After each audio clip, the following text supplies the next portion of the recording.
بسم اللہ الرحمن الرحیم الحمد للہ رب العالمین وصلی اللہ علی محمد وآلہ الطاہرین ولعنۃ اللہ علی اعدائہم اجمعین الی قیام یوم الدین وقال سبحانہ وتعالی فتلقى آدم من ربہ کلمات فتاب علیہ انہ هو التواب الرحیم۔ سورہ بقرہ آیت نمبر 37۔ موضوع گفتگو امامت اور اب تک کچھ آیات قرآن مجید سے اور رسول اللہ صلی اللہ علیہ وسلم سے کچھ روایات فضائل اہل بیت علیہ السلام اور خصوصاً مولا امیر المؤمنین علی ابن ابی طالب علیہ السلام کی فضیلت میں چند آیات اور روایات آپ کی خدمت میں بیان کی گئیں۔ ان میں سے کچھ آیات اور روایات صریح ہیں، یعنی واضح ہیں کہ جس میں اشارہ ہے خلافت کا، امامت کا اور وصایت کا، اور بعض میں اگر اشارہ نہیں تو ایک اہمیت اور فضیلت اور آپ کا بلند مرتبہ واضح کیا گیا، اور جس سے ہر عاقل یہ نتیجہ نکال سکتا ہے کہ جب بعد رسول اللہ اتنے بلند اور بالا مقام پر فائز ایک ہستی یعنی مولا امیر المؤمنین علی ابن ابی طالب موجود ہیں تو پھر کسی اور جانب جانا بیکار ہے۔ اہل بیت علیہ السلام کو اہمیت ہم نے نہیں دی، در حقیقت یہ اللہ سبحانہ و تعالی نے اہمیت دی۔ ایسا نہیں ہے کہ بعد رسول اللہ کیونکہ ہمیں اہل بیت علیہ السلام سے محبت تھی تو ہم نے انہیں بڑھا دیا، ہم نے نہیں بڑھایا، انہیں فضیلت عطا فرمائی اللہ سبحانہ و تعالی نے۔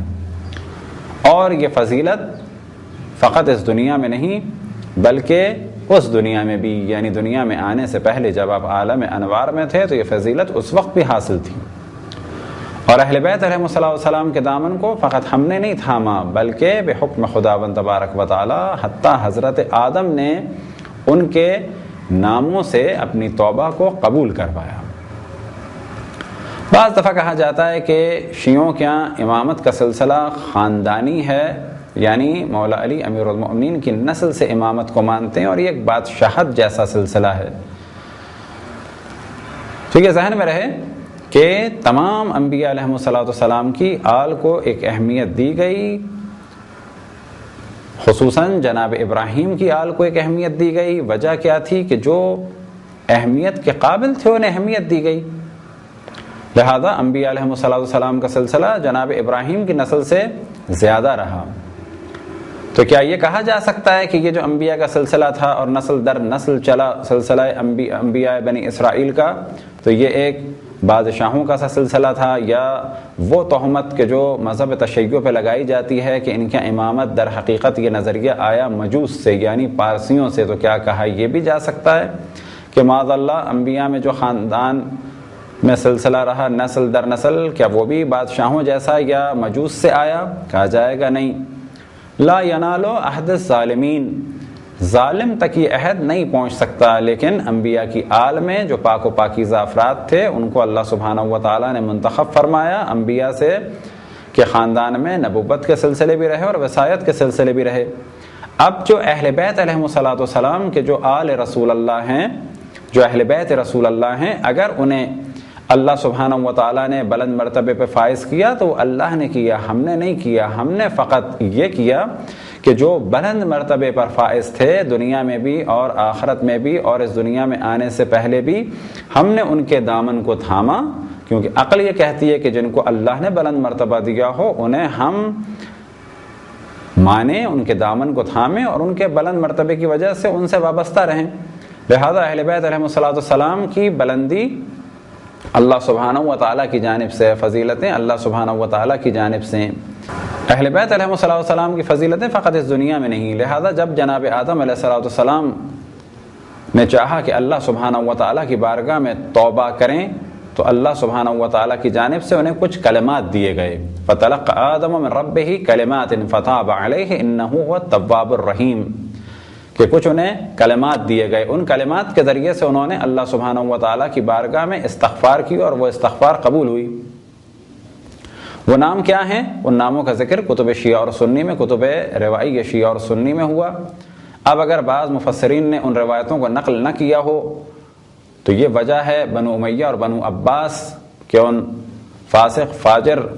حاکموں کی پالیسی کے جس کی وجہ سے ان ناموں کو ہٹایا گیا، اہل بیت کے ناموں کو ہٹانے کی کوشش کی گئی۔ لہذا بعض وہ افراد کہ جو پریشر میں آئے انہوں نے یہ روایتیں نقل نہیں کی، اور بعض وہ کہ جن کے دلوں میں بغض اہل بیت تھا، اور اس بغض کی وجہ سے انہوں نے بہت سارے فضائل جاننے کے باوجود اپنی کتابوں میں نقل نہیں کیے۔ لہذا آج اگر مفسرین سے پوچھا جائے، محدثین سے پوچھا جائے، علماء سے پوچھا جائے کہ یہ تمام فضائل جو کتب روائی اہل سنت میں ہیں آپ اسے نقل کیوں نہیں کرتے؟ مانا آپ کی بات کو کہ جی اصحاب کے فضائل ہیں، اگر یہ مان بھی لیں تو یہاں پر ہم یہ سوال کریں گے کیا اصحاب کی محبت لازم ہے؟ کیا اصحاب کی محبت رسول اللہ کی رسالت کی اجرت ہے؟ تو جواب ملے گا نہیں۔ تو کہا جائے کہ صحیح آپ اصحاب کو مانتے ہیں، ہم بھی مانتے ہیں، لیکن جب اصحاب کا یہ مقام نہیں ہے اور آپ نے اقرار کیا کہ اہل بیت ہی کی مودت رسول اللہ صلی اللہ علیہ وسلم کی رسالت کی اجرت ہے،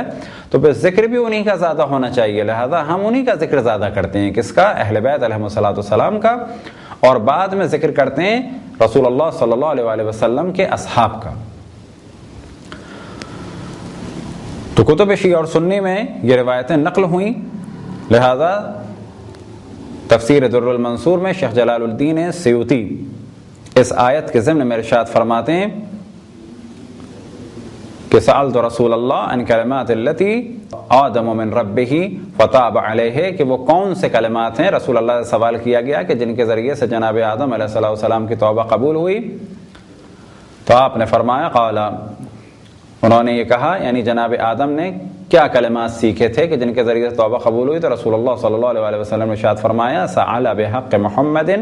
وعلی وفاطمہ والحسن والحسین الا تبت علی فتاب علیہ، کہ اللہ سبحانہ و تعالیٰ سے جناب آدم نے اس طریقے سے دعا کی کہ یا اللہ تو میری توبہ و قبول فرما بحق محمد وعلی وفاطمہ والحسن والحسین، اور انہی کلمات کے ذریعے سے توبہ قبول ہوئی۔ علامہ متقی ہندی جو ایک مشہور و معروف علماء اہل سنت میں سے ہیں، ان کی کتاب بھی ایک بہت ہی مشہور و معروف کتاب ہے، اور اس کتاب کا نام ہے کنز العمال۔ وہ اپنی کتاب میں اسی سلسلے میں روایت نقل فرماتے ہیں، وہ کہتے ہیں کہ حضرت آدم علیہ السلام نے جو دعا کی وہ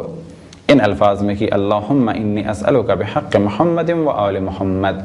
یا اللہ میں تجھ سے دعا کرتا ہوں بحق محمد و آل محمد۔ اب اگر اس روایت کی جانب آپ توجہ دیں